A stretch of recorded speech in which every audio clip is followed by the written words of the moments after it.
Federal politicians are in negative equity and stressed.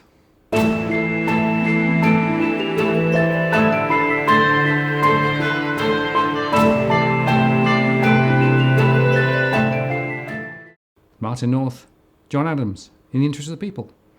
Hello, John. Good to see you again. Hello, mate. How you going? Good. So there's a kitchen sink flying around, I think, isn't there? Absolutely. Quite a few things to cover. It's been quite a while since we did a show. But, last week I was gallivanting around Perth, looking at a number of things and taking some videos. So we'll do a show about that, a couple of shows about Perth soon. But sensational news that today I had a phone call with a federal MP who's been a regular viewer of this show. Obviously, we had the first week of sittings since the election, and a number of things have been coming out of the week in Parliament. So one of the things that I learnt was that this MP has had a conversation with what I would describe at this stage as a Western Australian politician, federal MP. And that politician, given that the Perth market or the WA market peaked in mid-2014 and has fallen roughly about 20% since then, the Western Australian politician said during the week that they are technically in negative equity, and this is causing them some personal grief. So this was communicated to me, and one of the reasons. So obviously, I don't want to. Laugh at anyone's misfortune. But one of the reasons why I think this is important to communicate to the audience is I actually had a phone call today with a viewer of the show who's an Irish immigrant who has been trying to tell ordinary Australians that there is something wrong with the economy, with the housing market. And one of the common things that my contact continues to hear is this refrain: the government won't let it happen. Well, I think one of the key messages for the audience is that no, the government will let it happen because it's actually happening to people within the government.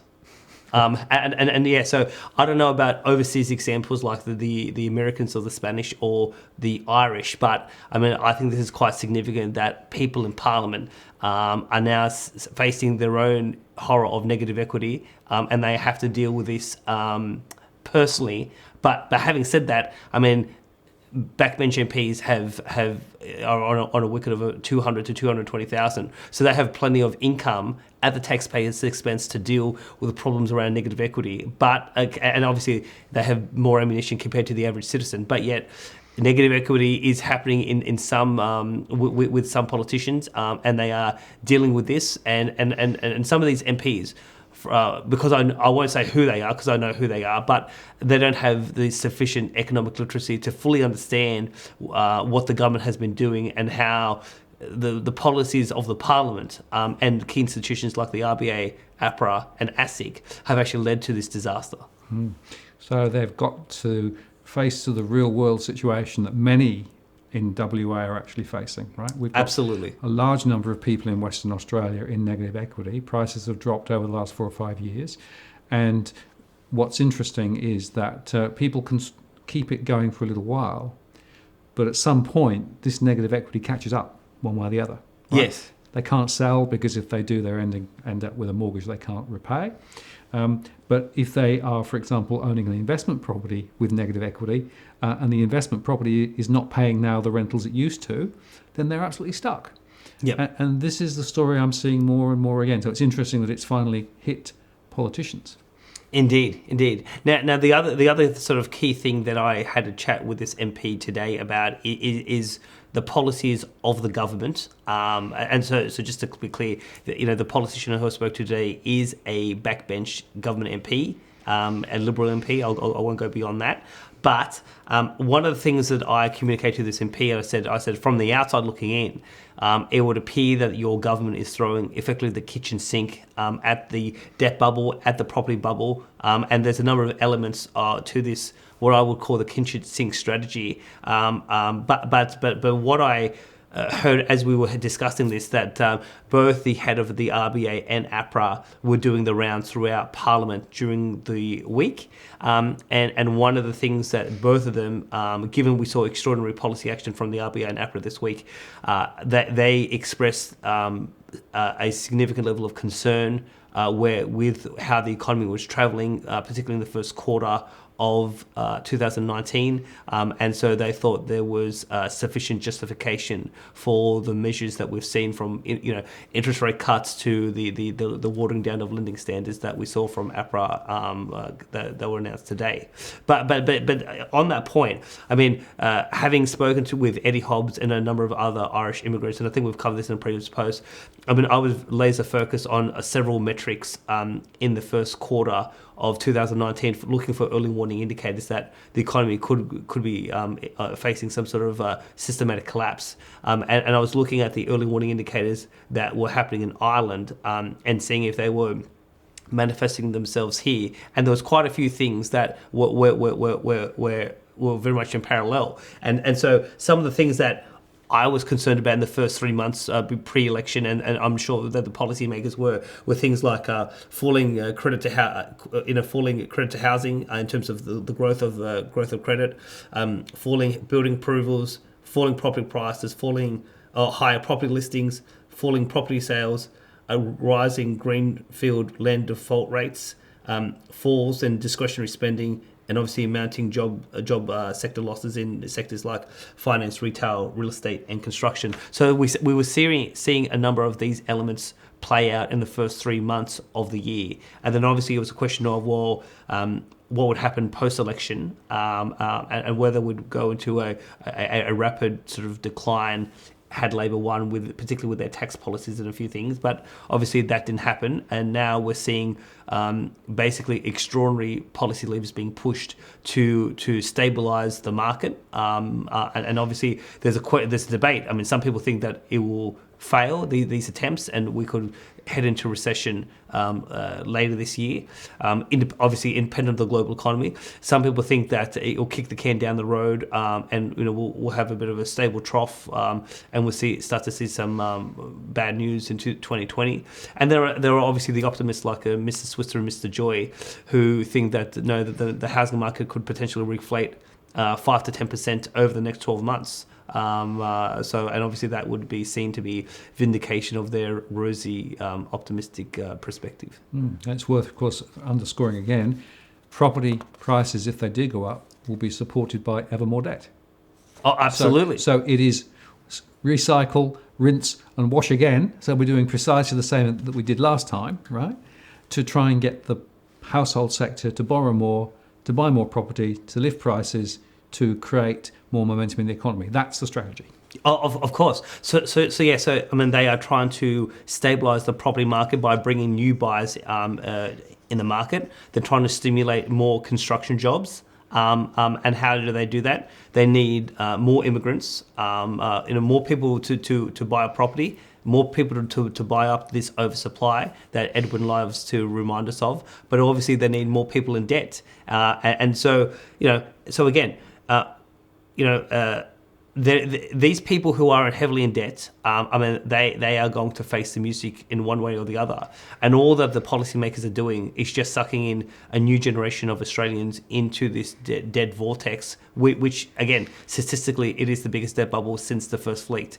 And so when the day of reckoning comes, there will be more victims that didn't have to be victims that will go through tumultuous economic times, and that is that is the sins of current policy, and the question will obviously come at that point: will the policymakers of today, as in Philip Lowe, Wayne Byers, Scott Morrison, Josh Frydenberg, will they be held accountable for sucking more innocent young Australians into significant levels of debt, or will they be able to ride into the sunset and escape justice? And past evidence suggests the latter rather than the former, I think, John.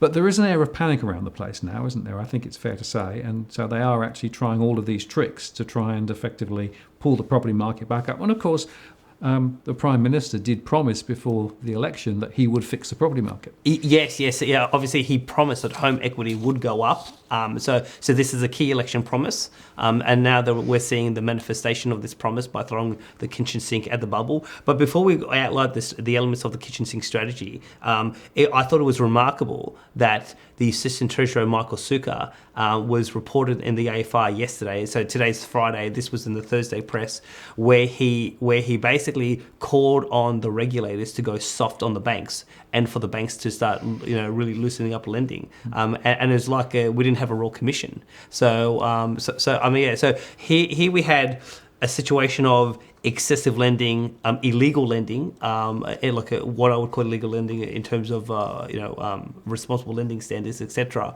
And then the Royal Commission basically found these examples and tried to call the banks into account, but also said that there was sufficient criticism of the regulators for not enforcing standards. And yet, so since then, whether the banks voluntarily tightened up or whether APRA and in terms of ASIC have used more muscle against the banks, now the government's telling them, oh no, how about you ease up, how about you go back to pre-Royal Commission behaviour, and we're just basically reversing, the good work that Hayne did, even though I thought his, the amount of good work was limited. It looks like that, because they need to keep the illusion and the mirage going until the global shock happens. They're just saying, hey, go back to what you're doing. And so when I spoke to this backbench MP, I raised this Sukkar statement, and I said to this MP, this sort of stuff is doing enormous damage to your government's credibility, and you should be speaking to to Sukkar and to others, and trying to rein him in. Well, but if you are of the view that household expenditure is one of the key levers of growth, that the property sector is effectively the way that that's manifest, and that the lever is therefore to just continue that further, right? And the argument is interest rates are ultra low, so people can borrow a lot more. So what's the problem, right? They'll be, they don't think about necessarily the payback later. They're thinking it in the short term. But it is very misguided because we are building an ever bigger problem. Yes. And the more we create this into the future, the more the problem is going to hit us harder and faster eventually, right? So it's not solving anything. No. All it is doing is just moving the point of impact out. Yes. And look, I want to make a point because I think there was a previous post where you spoke with Joe Wilkes, and you made the point around people's lack of financial education, yep. And in terms of have people build insufficient buffers. Now, I had a person in the last few weeks who lives in South Sydney. He called me up. He had a particular circumstance that he wanted me to provide some sort of thoughts on. He told me he had a $900,000 mortgage and he had a couple other circumstances around that. Now, because I come from a family of fiscally conservative sort of people, when I started this phone conversation, I said to this person, "Can I be brutally honest with you?" And he said, "Sure." I said, "If I had a $900,000 mortgage, it doesn't matter what my income level is. I literally could not sleep. The way I've been wired is, I don't know how these people function." And so I said I would have a literal heart attack from insomnia with that level of debt. And so here's the thing: once we went through this person's particular scenario, so on a cash flow basis, he can make it work now. With his current circumstances. But I sort of said, well, what if you lost your job or your wife lost your job or they've got a couple of rental properties? I said, well, what if your tenants moved out or you had to cut the rents? Or, how much slack have you allowed in your scenario that if things do go wrong, you can still meet this significant mountain of debt? And the reality is that there is no buffer with a lot of these people. And so, again, while things are okay, people think they can handle these debts. When I took my first mortgage more than 10 years ago, I always started from the proposition of, if I lost my job, if my wife lost her job, how long could we survive before we lost the house? And so this was how I paid off my mortgage in 3.5 years, by saving 75% of my income, because we were petrified of getting in trouble in debt because of the way I was raised and my wife was raised. And so, but again, people, if they're taken, just because the government's going to offer these a lot of debt at very cheap rates, one, you don't have to take them, but two, I mean, there has to be an element of caveat emptor in the sense that, you know, you are ultimately responsible for your own financial conditions, and you've got to ensure that if you are taking mountains of debt on, that you've built yourself sufficient buffers, that if something does go wrong with the economy or with your individual circumstances, you're going to be able to service that debt. Because yeah, my big fear is that there are too many Australians who are not using conservative financial assumptions when they're signing these mortgage documents. And again, we're getting people calling me up with $900,000 debt and saying, what should I do in my circumstance? I'm saying, well, but you've already signed the documents. I don't know how I can help you. Well, it's worth saying that in my surveys, one of the things we look at is the amount of independent thinking that was done by the borrower. And what tends to happen very often is the assumption is if the bank says I can afford the mortgage, I can afford the mortgage. Yeah. End of story. Yes. Yeah. If you can afford the mortgage today. Yeah. Yeah. Yeah. Well, yeah. Not in 5 years' time. No. But in today. But that's the point. So the bank says, yeah, you can have the mortgage. They've assumed that the bank has therefore made an assessment that everything is sweet. Yeah. Right? And I keep saying, remember that the bank is looking at the risk from their perspective, not from your perspective. Yes. Right? And so many people don't think through the what ifs, exactly as you've said, right? So many people don't have a cash flow, don't have a budget, they actually don't know what their finances are like. Yes. Right? And quite often, if I go down the sort of the journey into mortgage stress, 2/3 of the people in mortgage stress, 2/3, have no budget, have no understanding of what their finances are actually like. And that tells you something about the fact that you can walk into this, with the best will in the world, but things may change, employment might go off the boil, or other things happen, and suddenly they're in difficulty. People are just illiterate when it comes to this very largely, and that's a big issue socially, I think, not just financially. It's actually a big deal. Yes. But yeah. So people watching the show, if you're not, I mean, depending on your circumstances, I mean, if you haven't prepared a budget, if you haven't looked at your cash flow, if you don't think you've got sufficient buffers, take the steps today before it's too late to start to insulate yourself, just in case if what Martin and I are saying does come to bear, and you do need to have some leeway. Yeah, and just here's an idea. ASIC's Money Smart website has some really, really good tools on it, right? So they actually offer budgeting tools and planning tools and things there for free. Yeah. So there is a really good resource there, and I try to give a shout out to the ASIC Money Smart website as often as I can, because it is one of the best out there. Yep.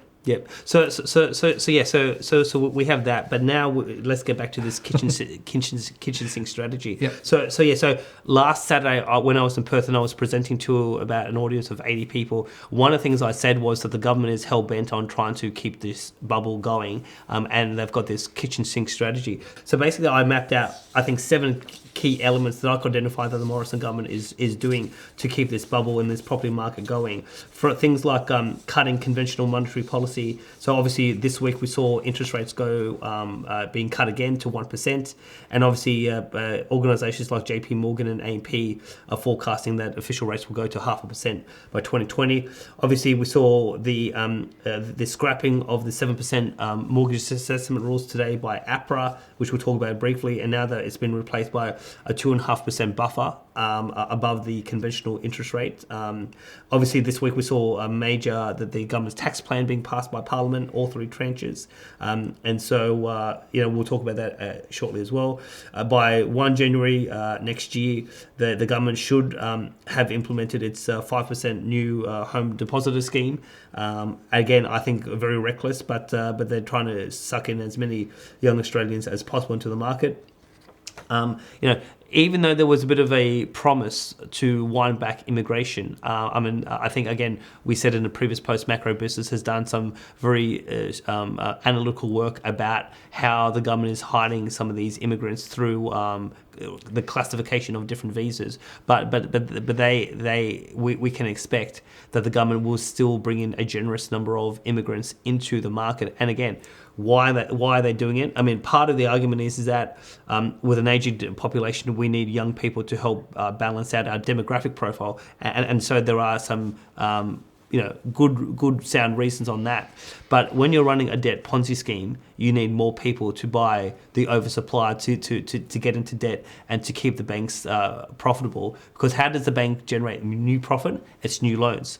New loans, you need more people, new people. So that's the whole I think basis for the high levels of immigration, and we're I think going to see that continuing. There's this new concept that I came across in the last few weeks of tiny homes, and so the government is seeking to grow the sector by 30 billion over the next 5 years, and basically wants about 15% of the total construction sector to be building these tiny homes across the country and to create 20,000 construction jobs. Now we'll talk about that shortly, but I mean I'm horrified having seen a picture of these tiny homes. I'm not sure who exactly other than hermits are going to actually live in them. So you've got that, and then if all else fails, well, we've already talked about this, they're going to go to unconventional policy from negative interest rates, helicopter money, modern monetary theory, quantitative easing, and so we've already had some either public or private emissions from the Reserve Bank that all of this is on the table, and the key question on this is, obviously, if the world blows up, they're going to roll out these things very quickly. But I'm just wondering if whether they'll be forced to start to use some of these policies before to use these policies before we have a global shock, and because obviously the more of this unconventional stuff they use sooner rather than later, it means they've got less ammunition to actually deal with the crisis when the real global crisis hits our shores. Just to recap about this week, we had a week full of fiscal and monetary stimulus. So on Tuesday we had the RBA decision. They cut rates to 1%.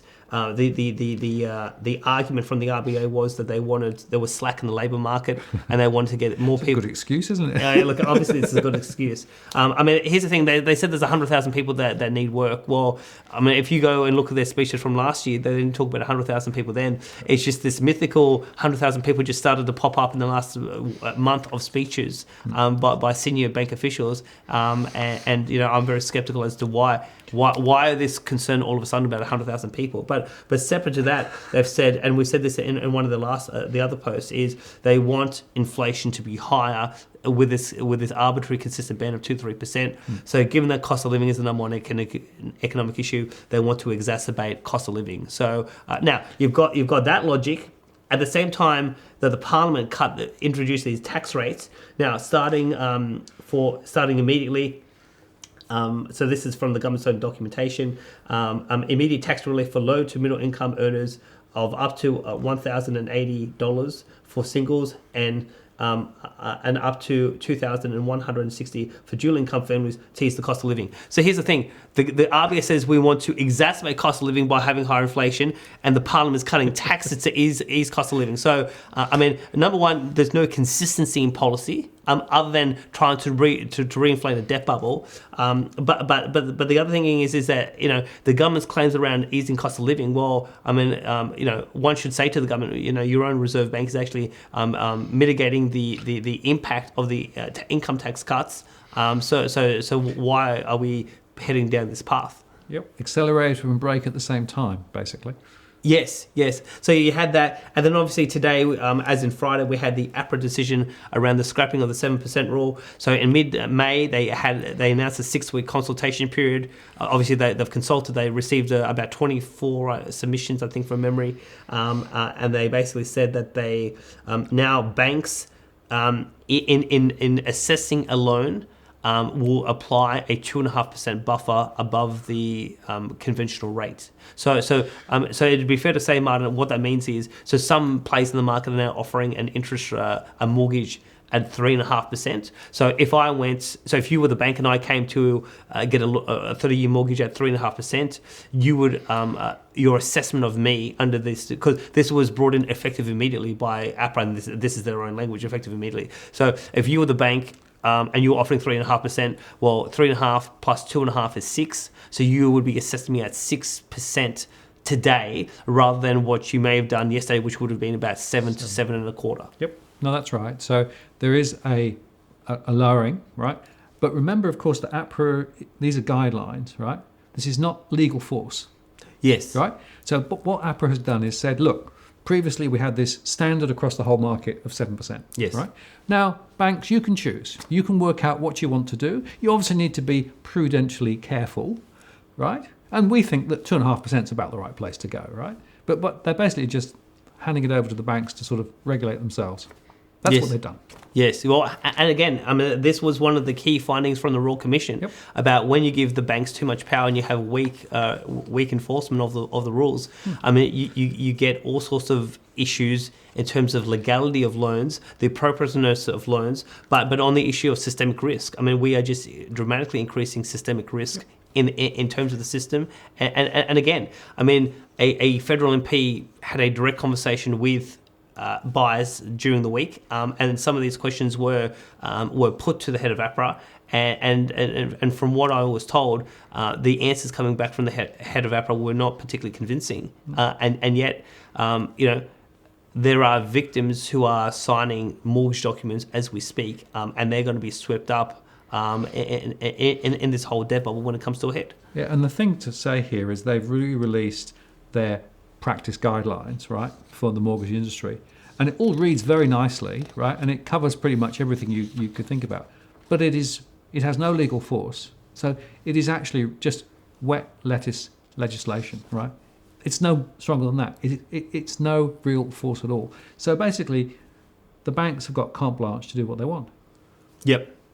Well, with and that's a good point, because when I gave this sort of seminar speech on Saturday in Perth, one of the questions I said was, well, who's really sovereign in this country? What is the real power structure? Who really runs the show? Is it Parliament? Is it the politicians, or is it actually the banks and the financial system? And one can say that with the more evidence of how you see these things play out, I mean, it is effectively the banking cartel with the RBA and APRA. They're really running the show, and the politicians are basically just like dancing to their tune. Yep. But obviously in that, even among the banking cartel, obviously the commercial banks have more leverage over the regulators, and again, I still don't understand why that is, because one would expect that the regulators with legal powers, I mean, that they should be controlling, well, not controlling the market, but they should be well regulating the market, and that doesn't seem to be happening. No, because what they're doing is they think they work with the banks rather than supervise the banks. That's the fundamental philosophical point here in Australia, right? They're on the same side. Well, who's on the side of the customer? Nobody is. Nobody. Other than DFA and interest of the people, perhaps. perhaps. So now the other thing I'll just sort of, before we wrap up, I just want to talk about this issue of mini homes. Yep. So there was an article on the 16th of June in 2019 in the Sydney Morning Herald, where the title of the article is Morrison Government's bid to grow tiny home industry. So it says, quote, Industry Minister Karen Andrews, a self-described fan of tiny homes, says she wants to see the prefabricated building sector grow by 30 billion over the next 5 years. The sector currently makes up 3 to 5% of Australia's 150 billion construction industry, but Ms. Andrews says it could grow to 15% by 2025. Ms. Andrews said there was a massive opportunity to boost the building and construction industry and potentially create an estimated 20,000 new jobs. The industry minister added that there were social and lifestyle benefits to tiny homes, noting we're also very mindful of the cost of housing. Tiny homes can cost well over $100,000, but an entry-level home with a toilet and shower can sell for as little as $40,000. Now, we have a picture, so let's put the picture on the screen, because I want people to look at what their government wants them to live in. So obviously, I mean, if the cost of housing is expensive, it's because we've got a bubble. And if you can deflate the bubble, have a recession, get rid of the debt, and you can bring the housing stock to a affordable cost of living, rather than I think this whole thing is a very perverse course of public policy, where you expect as individual Australians to live in these in terms of these tiny homes. And one of the points I made, and people found this very funny on the weekend, I said, if you're a single guy living in Australia, and you want to find a partner and have children, you know what? I mean, look, I'm not sure how many females are going to want to live in a tiny home where I mean, I think these tiny homes are so small you can't have a couple living in them, let alone having children. I mean, the average Australian family has 2 or 3 kids. They've got a 3 or 4 bedroom house, and they're struggling for space. So how are you supposed to raise a family if you're a young Australian? So it's either drown in debt and get a reasonable sized home, or basically live like a hermit and basically have little to no debt. I mean, this is just the insanity of the thinking we're seeing from the federal government. So the fact that this is now a policy priority of the government to have these tiny homes mushroom around the countryside. Look, I just don't understand where these guys' heads are at. Yeah. Well, the fact of the matter is these are little tactical things going off all over the place. There's no strategy around housing and planning and all those things. That's the root cause issue. And as you say, we've got massive amounts of debt, and yet we seem to be just firing it up again. So effectively, they are hopeless, frankly, absolutely hopeless. Yes, yes. Well, yes, we've almost got no buffers at all, right? If you think of where rates are now, last time we had the GFC, rates were cut by more than 3%. Yes. Right? Well, you physically can't do that now. No. So if we do have an international crisis, then they've got to turn to the unconventional. Yes. And it's interesting that the Bank for International Settlements came out this week, in fact, and said we are really now to the point where monetary policy can't do any more of the heavy lifting. Yes. We need to be firing up on all engines, which basically means fiscal, investment, a whole bunch of other things, because the monetary dimension is really pretty much over. Yes. I think that's really interesting, right? Because the banker's banker is saying we're out of smoke. Yes. Although, look, so would it be fair to say, because, the Europeans have used negative interest rates already. Yep. They've already used QE. Yep. The Americans have done QE. Well, so a number of these things, Australia hasn't gone down that path yet. So perhaps we have slightly more ammunition than, say, the Europeans. But it is obviously an important point when you have institutions like the BIS saying, you're running out of bullets. Yeah, I think it's really interesting. And, for them to come out and say that so clearly, for me, was an important, marker in the sand, I think. Yes. Now, one of the key points to make, I think, with this kitchen sink strategy is that, and you made the point before. So, in the last 10 years, we've had 2 rounds of massive policy intervention to keep the bubble going. One was in 08-09 with the GFC. One was in 2012-13 with the falling off of the mining boom. And so in both cases, we saw massive amounts of interest rate cuts in terms of either tax cuts or first homeowners grant or things happening with the banks in terms of interest only loans, etc. So.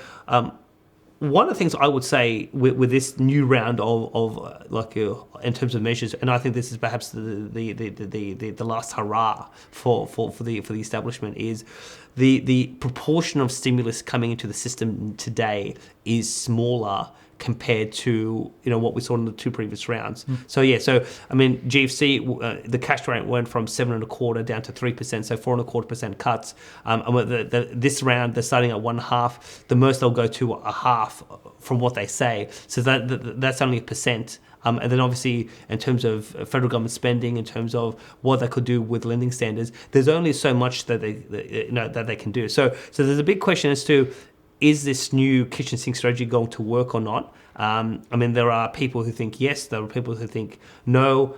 My view is that we won't have, it will take some time to play out. So we should, my view is maybe by about September this year, we'll start to see in the spring selling season what the impact on retail consumption is, what the impact on property prices and property sales are. And because I've had a couple of people in the last couple of weeks and said, well, what's my thinking now given with everything that's happening? And I said, well, you and I have had a couple of private conversations and now thinking is, all eyes to the middle of September. Well, it's very interesting. So one of the things that I keep getting from people is, look, the CoreLogic Home Price Index has suddenly started going up. Yes. Right? It went up in the week after the election, right? And I'm thinking, well, yeah, but you've got to understand that is nothing to do with what happened at the election. There's a lag between the data coming through and what they report. And I'm a little bit concerned about people interpreting a small move in a particular direction as being directly linked to the election result, right? Yep. I think that's not plausible. right? We're going to have to wait for some time to see all of these things work through, Yep. right?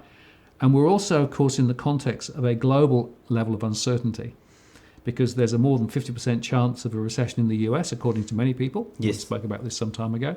We know that there are a bunch of issues in Europe. We know that there are a bunch of issues in China. We had a bank failure a couple of weeks ago in China, Yes. which they sort of swept up and carried on. That's right.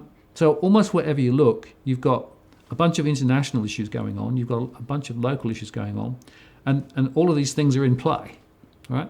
So it's going to be very hard to really figure out what's going to happen now. I think we're going to have to wait at least 6 months, maybe a year, to really understand how this plays through.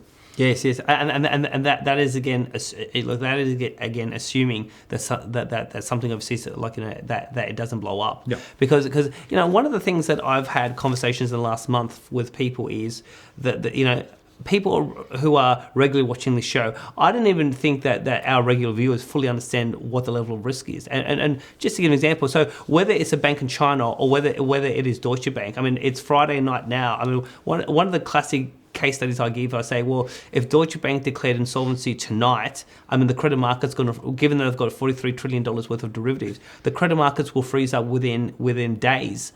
So again, you know, I mean, the crisis could happen at any day. And so obviously the declaration of insolvency by this Chinese bank, I mean, it caught a lot of people off by surprise. And again, it could just be an announcement out of nowhere that could start to send the global economy into a tailspin. And because of that, you know, I mean, while we have some metrics to start to think as to when things may play out, maybe 6 months, maybe 12 months' time, I mean, what I continue to stress to people is the real financial position of these banks are really not known. They keep them to themselves. And all it will take is for someone to fully disclose their real position and say we're bust. And that could be the catalyst for a significant economic event. So the sooner you can get yourself into a sustainable financial position, the better, because you never know when this is going to hit. And again, people call me a scaremonger. I don't think that's scaremongering. I really think that's just being prudent, because again, it will just take a declaration from a big institution, and that's enough to basically collapse the system.